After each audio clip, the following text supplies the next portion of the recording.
Hello बच्चों, सभी को नमस्कार। आइए अभी हम एक विमीय पूर्णतः अप्रत्यास्थ संघट्ट के बारे में कुछ जानकारी हासिल करते हैं। One dimensional perfectly inelastic collision. पहले हम एक विमीय समझते हैं। एक विमीय मतलब वन डायरेक्शनल, एक ही दिशा में पूर्णतः अप्रत्यास्थ। प्रत्यास्थ का मतलब समझते हैं। पहले आप लोग ठोस पदार्थ में प्रत्यास्थ के बारे में थोड़ी बहुत जानकारी पहले से रखे होंगे। प्रत्यास्थ होता है जैसे एक स्प्रिंग है, मान लीजिए, उसको थोड़ा अपनी मूल स्थिति से विरूपण करते हैं, माने डिस्टर्ब करते हैं, उसका रूप बदल देते हैं और ऐसे टेढ़ा कर देते हैं। इसके बाद छोड़ते हैं तो अपनी पूर्व स्थिति में आ जाता है वह। इसी को कहते हैं प्रत्यास्थता का गुण, इलास्टिक का गुण। इलास्टिक का गुण यह है कि उसको अगर हम उसमें बल लगाकर उसका रूप ढांचा चेंज कर देते हैं तो वह अपने विरूपण की स्थिति में आ जाता है और जैसे ही बल अपना हटा लेते हैं अपनी पूर्व स्थिति में लौट आता है। किसी भी पदार्थ को अगर जैसे स्प्रिंग है या और भी कोई, इवन थोड़ा रबर को ही देख लीजिए, थोड़ा सा रबर खींचते हैं, इसके बाद छोड़ देते हैं तो अपनी पूर्व स्थिति में लौट आता है। तो प्रत्यास्थ को आप इस रूप में समझ सकते हैं कि प्रत्यास्थ माने पूर्व की अवस्था में उसकी आस्था, अपनी आस्था पूर्व वाले में, पूर्व के स्वभाव में अपनी आस्था। तब प्रत्यास्था यानी अपने पूर्व की अवस्था में आना। लेकिन यहाँ पर उसी सेंस को दूसरे रूप में थोड़ा सा प्रत्यास्था को लिया गया है। यहाँ अप्रत्यास्था, तो इसमें आप अप्रत्यास्थ माने अपने पूर्व स्थिति में आस्था नहीं है उसकी, यानी पहले जैसी स्थिति नहीं हो रही है। संघट्ट यानी टक्कर, संघट्ट यानी टक्कर यानी कोलिजन। इसको आप एक विमीय पूर्णतः यानी एक डायरेक्शन में दो वस्तु जा रही है और आपस में टक्कर मार रही है। जैसे देखिए, एक वस्तु है यहां पर, इसका द्रव्यमान है m1 और इसका वेग है u1 और ये इस डायरेक्शन में जा रही है। और एक दूसरी वस्तु है, इसका द्रव्यमान है m2 और इसका वेग है u2, ये वेग से जा रही है। यहां पर क्या है, u1 is greater than u2। यह क्यों बताना पड़ रहा है? क्योंकि इस वस्तु का वेग जब ज्यादा रहेगा तब नहीं इसमें टकराएगी। ये वस्तु जब ज्यादा तीव्र वेग से चलेगी तभी तो इसमें टकराएगी, यानी इसका ये धीमी गति से जा रही है और यह वस्तु थोड़ी तीव्र है, इसलिए यहां पर इसका वेग ज्यादा है इसकी तुलना में। अब आगे जाने के बाद टक्कर की स्थिति जब होती है तो ये दोनों एक साथ, थोड़ा साइज बड़ा हो जा रहा है, थोड़ा सा छोटा कर देते हैं। व्यवहारिक दृष्टिकोण से भी चित्र को स्पष्ट होना चाहिए।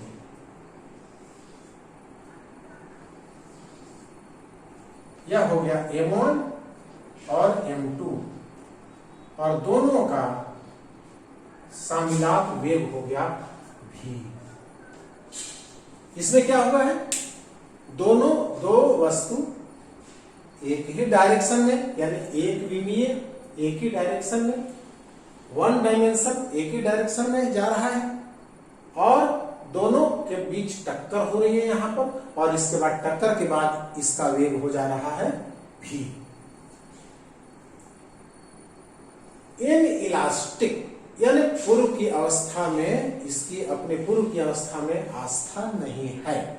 यानी क्या हुआ, इसका वेग u1 था, इसका u2 था, दोनों टकराने के बाद अब इसका वेग अलग अलग u1 u2 के जैसा नहीं रहा। अब ये दोनों एक दूसरे से चिपक गए। मान लीजिए, आप इसको ऐसे भी समझ सकते हैं, गया और इसमें वो ढोसरा आ गया, अंदर कुछ दूर तक घुस गया, यानी M1 और M2 दोनों अंदर तक भी थोड़ा घुस गया, कोई बात नहीं, ये टकराए एक दूसरे में। अब ये दोनों अलग अलग नहीं हो रहे हैं, एक साथ ही जा रहे हैं घिसटाते हुए कुछ दूर तक। इस हालत में आपको कुछ याद रखना पड़ेगा, क्योंकि अब इन इलास्टिक में क्या होता है, इन इलास्टिक में यानी अप्रत्यास्थ टक्कर में क्या होता है, प्रारंभिक संवेग संरक्षित होती है। संवेग यानी क्या है, मोमेंटम यह क्या है, संरक्षित। यही याद करना पड़ेगा। इन इलास्टिक में कोलिजन यानी अप्रत्यास्थ संघटन में क्या होता है, संवेग संरक्षित होता है। और दूसरा गतिज ऊर्जा यानी काइनेटिक एनर्जी नहीं संरक्षित होता है, नोट कंजर्वेशन इसमें नहीं होता है, नो संरक्षित। इसमें तो संरक्षित है और इसमें क्या है, नो है। यानी गतिज ऊर्जा संरक्षित नहीं होती है। मतलब क्या हुआ, इसकी गतिज ऊर्जा चलते समय, इसकी गतिज ऊर्जा चलते समय टक्कर के पूर्व दोनों ऊर्जाओं का योग, टक्कर के बाद दोनों का शामिलात ऊर्जाओं का योग, दोनों में कम ज्यादा होता है। टक्कर के पहले की ऊर्जा ज्यादा होती है, टक्कर के बाद की ऊर्जा कम हो जाती है, क्षय हो जाती, कुछ ऊर्जा का क्षय हो जाता है। यानी शुरू में जितनी पूर्व की ऊर्जा, टक्कर के पूर्व की ऊर्जा बड़ी होती है, बाद में छोटी हो जाती है। बाकी ऊर्जा कहाँ गई, तो टक्कर के बाद जो साउंड क्रिएट होता है, जो ध्वनि उत्पन्न होती है और जो गर्मी पैदा होती है पदार्थ के टक्कर के बाद, तो गर्मी और ध्वनि इस रूप में इन्वेस्ट हो जाती है, खत्म हो जाती है। इसलिए बाद की ऊर्जा कम पड़ जाती है। और शुरू में जब अलग अलग एक चलते हैं तो टक्कर के पहले इनकी ऊर्जा कुछ ज्यादा होती है, दोनों की सामूहिक ऊर्जा greater than after collision, kinetic energy. इसकी गतिज ऊर्जा टक्कर के बाद के तुलना में पहले वाली ज्यादा होती है। इस तरीके से 2 पॉइंट आपको याद करना पड़ेगा, ध्यान, यही केवल मेन इतना ही याद करना है। बाकी आप प्रारंभिक कक्षाओं में आप पढ़ चुके हैं, पहले की कक्षाओं में आप शुरुआती दौर में सब जानते हैं, कोई टेंशन नहीं है। सिर्फ इसको याद रखें, क्योंकि अप्रत्यास्थ है तो संवेग रहेगा, लेकिन अप्रत्यास्थ के कारण क्या हो रहा है, यही मेन आ गया, गतिज ऊर्जा संरक्षित नहीं। अगर प्रत्यास्थ टक्कर रहता, अपनी आस्था बनी रहती पर पहले जैसी, तो फिर संवेग भी संरक्षित रहता और गतिज ऊर्जा भी संवेग संरक्षित रहती, गतिज ऊर्जा भी संरक्षित रहती, संवेग भी दोनों रहता। अगर प्रत्यास्थ रहता, अगर इलास्टिक कोलिजन रहता तो, लेकिन यहाँ तो इनइलास्टिक है, अप्रत्यास्थ है, तो अप्रत्यास्थ में केवल संवेग संरक्षित रहता है और गतिज ऊर्जा यानी टक्कर के पूर्व की ऊर्जा संरक्षित रिजर्व नहीं रह पाती है, वो कम पड़ जाती है। इतनी बात, ये 2 बातें केवल ध्यान रखने योग्य है, बाकी कुछ नहीं है। बाकी तो बिल्कुल आसान, आप देखिएगा, आप खुद प्रैक्टिस करके अपने मन से बना सकते हैं। जबकि संवेग संरक्षित है, जैसा बताए, संवेग यानी मोमेंटम, संवेग संरक्षित है, तो इसका मतलब क्या हो गया, संवेग संरक्षित का मतलब क्या हो गया, इसका संवेग, प्रारंभिक संवेग कितना हो जाएगा, प्रारंभिक संवेग इज इक्वल टू प्रारंभिक संवेग बराबर अंतिम संवेग, अंतिम प्रारंभिक संवेग बोले टक्कर पूर्व, इसकी बात कर रहे हैं। अंतिम संवेग मतलब टक्कर पश्चात। क्या होता है यहां देखिए, संवेग का सूत्र क्या है आपको जानना चाहिए, द्रव्यमान गुणित वेग, यानी इसका संवेग कितना हो जाएगा, m1 गुणित u1 प्लस इसका संवेग कितना हो जाएगा, m2 गुणित u2। द्रव्यमान गुणित वेग द्रव्यमान गुणित वेग बराबर उधर का संवेग टक्कर के पश्चात संवेग क्या हो जाएगा, दोनों का योग m1 plus m2 into v हो जाएगा। द्रव्यमान इतना हो गया, दोनों का शामिलात हो गया और गुणित वेग अंतिम वेग हो गया टक्कर के बाद। अब देखिए इसको हम पहले ले जाते हैं, तो m1 प्लस m2 बाएं तरफ ले ला रहे हैं और v इज इक्वल टू इसको उधर ले चलते हैं m1 u1 plus m2 u2 कितना हो गया, इसलिए v कितना हो गया, v का मान कितना हो गया m1 u1 plus m2 u2 बटे ये दोनों ये भाग दे ये गुणा के रूप में है, पक्षांतर करेंगे तो भाग बनेगा m1 प्लस m2। यह आया टक्कर के बाद वेग कितना हो गया, v का मान कितना है टक्कर के पश्चात, टक्कर के पश्चात v वेग इतना आया। अब ऊर्जा संरक्षित कीजिए, ऊर्जा के लिए ऊर्जा जैसा कि हमने बताया ऊर्जा का क्षय हो जाता है, प्रारंभिक ऊर्जा बड़ी होती है, प्रारंभिक ऊर्जा माइनस अंतिम ऊर्जा कर देते हैं, तो यह टक्कर पूर्व ऊर्जा क्षय यानी प्रारंभिक ऊर्जा टक्कर पूर्व टक्कर पश्चात या पूर्व ऊर्जा इसकी ऊर्जा क्या हो जाएगी K1 काइनेटिक ऊर्जा यानी डेल्टा K मान लेते हैं ऊर्जा क्षय को।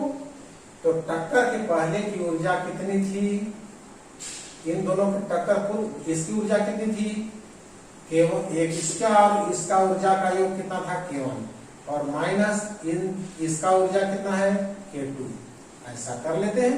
अब K1 का मान कैसे हो जाएगा, पूर्व की ऊर्जा ये थी, इसकी ऊर्जा बताइए, ऊर्जा का सूत्र क्या है 1/2 द्रव्यमान गुणित वेग का u1 का स्क्वायर, हाफ एम भी स्क्वायर होता है, तो यहाँ ये दोनों का योग यानी इतना प्लस हाफ m2 u2 का स्क्वायर माइनस ये हो गया K1 का मान, K1 यानी प्रारंभिक ऊर्जा, टक्कर पूर्व ऊर्जा माइन घटाओ पश्चात ऊर्जा, काइनेटिक ऊर्जा कितनी हुई पूर्व की ऊर्जा K1 यानी इन दोनों का शामिलात इतना दूर तक हुआ और उसमें से कम कर देंगे माइनस 1/2 और m1 m2 हो जाएगा m1 प्लस m2 और इंटू v स्क्वायर इतना होगा।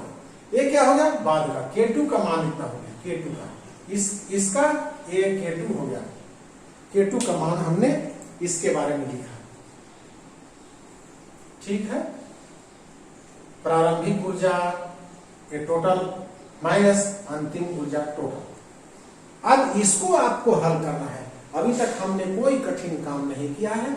इस सूत्र को अब इसमें रख देना है बराबर 1/2 m1 u1 square plus 1/2 m2 u2 square minus half into m1 plus m2 into v square. v कितना बड़ा है, ये देखिए v इतना बड़ा है, इतना बड़ा है v, इतना बटे इतना, यानी m1 u1 m2 u2 plus m2 u2 का बटे m1 प्लस m2 का पूरे का स्क्वायर, क्योंकि v का स्क्वायर है। अब इसको आप अच्छे से मान रख देना है केयरफुली, इसके बाद इसको आप हल कर दीजिए, आपका आंसर दिखाई देने लगेगा। हम यहाँ पर इस संघट्ट में देखना चाहते हैं कि ऊर्जा लॉस कितनी हुई। शुरू में ऊर्जा दोनों की इतनी थी, बाद में टक्कर के बाद इतनी ऊर्जा हुई, तो आखिर ऊर्जा कहाँ गई और किस रूप में हुई। चलिए देखते हैं, इसको हल करके देखते हैं। इधर मिटा देते हैं,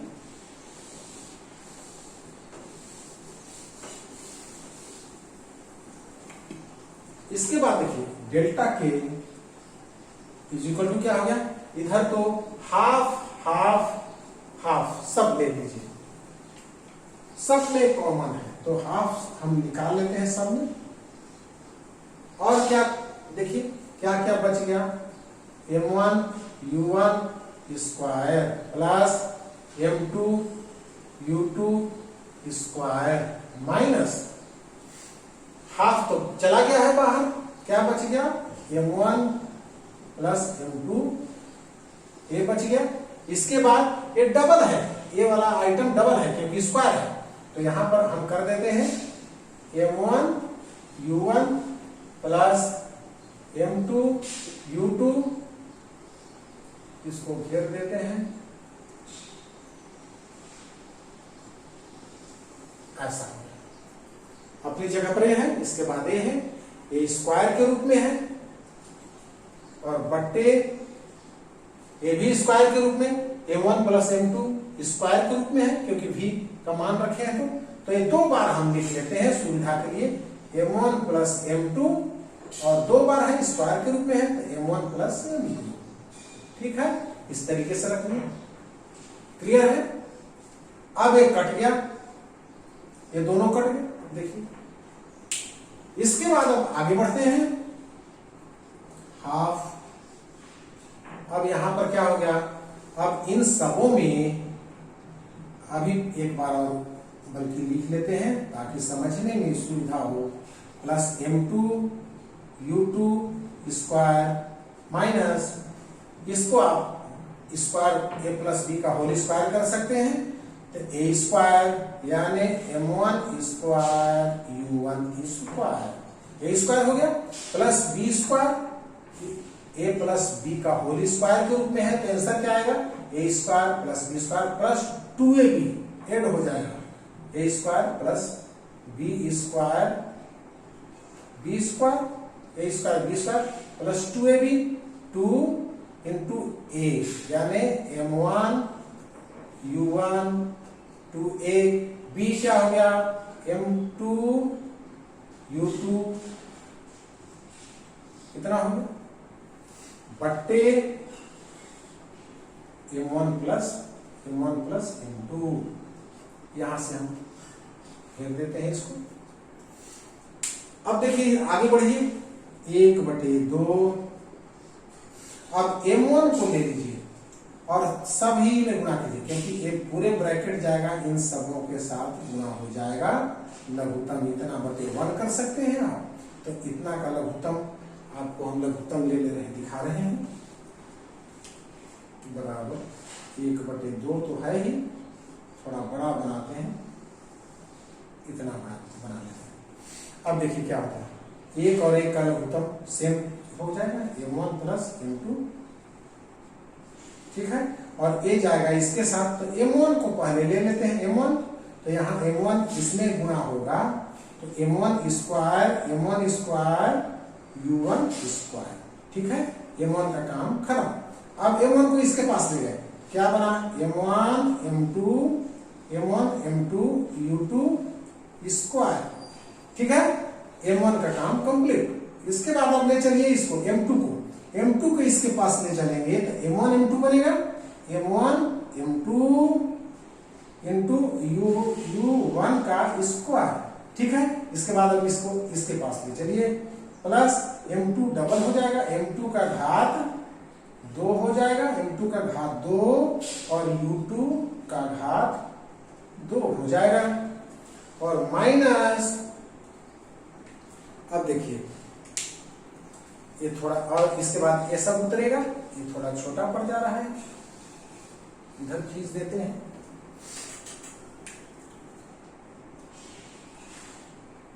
इसके बाद ये उतरेगा m1 square u1 square minus हो जाएगा m2 u2 स्क्वायर माइनस हो जाएगा 2m1 m2 2m1 m2 into u1 u2 इतना हो गया। देखिए इसको हमने इससे गुणा किया इतना यहां से यहां तक आया, इसके बाद 1 2 तीनों को चिन्ह बदल करके, क्योंकि माइनस है पहले, उतार दिया। अब कौन कौन कटेगा देखिए, तो कोई कटेगा क्या, m1 square u1 square, m1 square u1 square, एक कट गया, क्लियर कट। अभी तक हम कुछ कठिन काम नहीं कर रहे हैं, बिल्कुल पिछली कक्षाओं में ये सब गुणा भाग भिन्न का जोड़ सीख चुके हैं, उसी को हम दोहरा रहे हैं, समझिए। अगला देखिए m2 स्क्वायर u2 स्क्वायर, और कहीं का m2 square u2 square, cut गया, ये भी दोनों कट गया। अब जो बचा उसको उतार दीजिए। अब इसको थोड़ा सा इधर ले चलते हैं, इसको मिटा देते हैं इधर।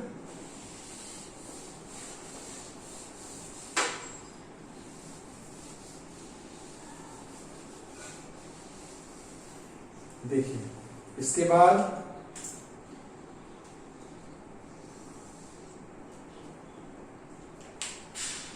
हाफ आएगा,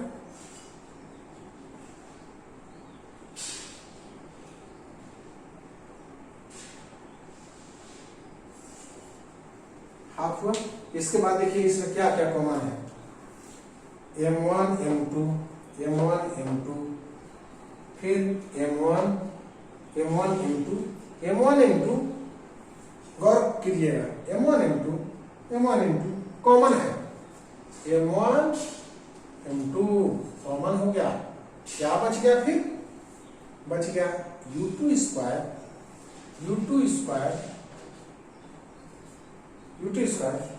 u1 square plus u1 square, और यहां पर -2 u1 u2, देखिए बटे m1 प्लस m2 क्या आ गया, हाफ। अब देखिए m1 m2 और यह है a square b square -2 b, यानी इंटू क्या आ जाएगा, u1 माइनस u2 का होल स्क्वायर बटे m1 प्लस m2। देखिए इतना आपका आंसर आया, ठीक है। अब इससे आपको पता चल रहा है कि यहां पर देखिए, यहां तक आप बिल्कुल आसानी से पहुंच गए हैं, कोई टेंशन नहीं रहा। हमने क्या इस क्वेश्चन में हमने क्या किया है, समवेग को संरक्षित रखा पहला, और दूसरा काइनेटिक एनर्जी को, गतिज ऊर्जा को इनबैलेंस पाया, क्योंकि अप्रत्यास्थ टक्कर है तो इनबैलेंस है, यानी शुरू की ऊर्जा को ग्रेटर मान के चला, शुरू की ऊर्जा में से बाद की ऊर्जा को घटाकर देखा। अभी मान लीजिए हमको पता नहीं है कि ऊर्जा बाद में ज्यादा हो गई कि कम हो गई, बाद में हमको कुछ पता नहीं है, ठीक है। डिफरेंस ले लेते हैं, अगर डिफरेंस पहली की ऊर्जा माइनस दूसरे बाद की ऊर्जा अगर आंसर आता है पॉजिटिव, तो माना जाएगा कि पहली वाली ऊर्जा ज्यादा है, क्योंकि धनात्मक आंसर आया है।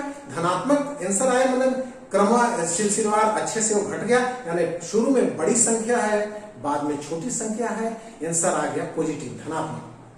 अगर पहले वाली छोटी ऊर्जा रहती, बाद वाली बड़ी रहती, यानी पहले की संख्या यदि ज्यादा होगी और बाद की संख्या ज्यादा हो गई, पहले की कम होगी बाद की ज्यादा होगी, घटाएंगे तो माइनस में आंसर आएगा। माइनस में आंसर ये शो करेगा कि नहीं, रिवर्स गियर है, उल्टा गियर है, यानी शुरू में ऊर्जा कम थी, बाद में बढ़ गई। अब ये अभी हमने शुरू की ऊर्जा माइनस बाद की ऊर्जा को किया है काम, तो यहां पर ऐसा समीकरण मिला। अब इससे आप निर्धारित कीजिए, यह जो है u1 माइनस u2 स्क्वायर, यही velocity square is always positive, is always हमेशा पॉजिटिव होता है, क्योंकि वर्ग स्क्वायर रूट, जैसे स्क्वायर अगर 4 को भी स्क्वायर करेंगे तो ये पॉजिटिव ही 16 ही आएगा, और प्लस 4 को भी स्क्वायर करेंगे तो भी 16 ही आएगा, दोनों हालत में। यानी पॉजिटिव को भी स्क्वायर कीजिए, माइनस को भी, कोई फर्क नहीं पड़ता है। वर्ग जो है हमेशा पॉजिटिव आता है, हमेशा धनात्मक होता है, इसलिए यह शो करता है कि धनात्मक है, इज ऑलवेज पॉजिटिव। यह जो शो करता है धनात्मक है, यानी यह काइनेटिक एनर्जी जो है, यह जो डेल्टा, ये जो पता चला, यह डेल्टा एनर्जी, यानी यह जो चेंजिंग ऊर्जा में जो चेंजिंग आई, ऊर्जा जो मतलब चेंज हुई, क्षय हुआ, ऊर्जा क्षय, तो क्षय बचा रहा है पॉजिटिव हुआ है। इसका मतलब पूर्व की ऊर्जा ज्यादा थी, पूर्व की ऊर्जा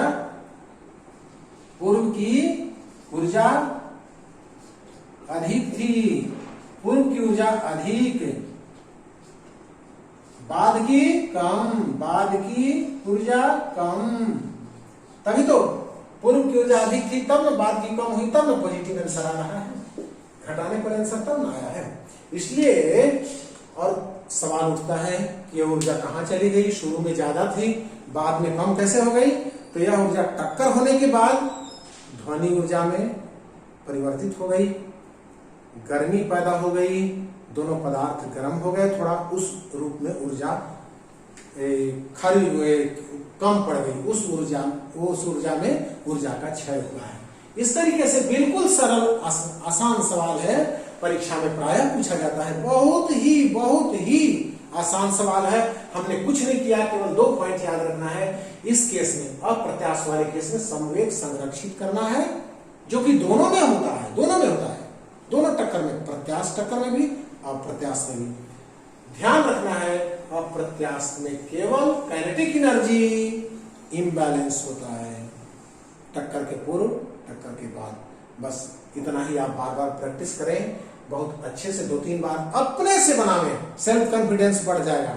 आप किताब को छोड़ दीजिए, अभी आप देख लिए होंगे, इसके बाद आप अपने मन से यहाँ पर U1 U2 कुछ भी जैसे भी मानना है मान लीजिए, अपने से आप मन में बैठा करके आप कैलकुलेशन कीजिए, आपको ऐसा आंसर आ जाएगा। बस दैट इज ऑल राइट, कोई कठिन नहीं है, आपको केवल साहस रखना है, धीरज रखना है कि धीरे धीरे कैलकुलेशन करें, धीरे धीरे जोड़ घटाव करें, ताकि कहीं कोई छूट न जाए। केवल पेशेंस की परीक्षा है। एक कैलकुलेशन तो बिल्कुल सिंपल है, पिछली कक्षाओं में पढ़ चुके हैं। बहुत बहुत शुक्रिया, थैंक यू।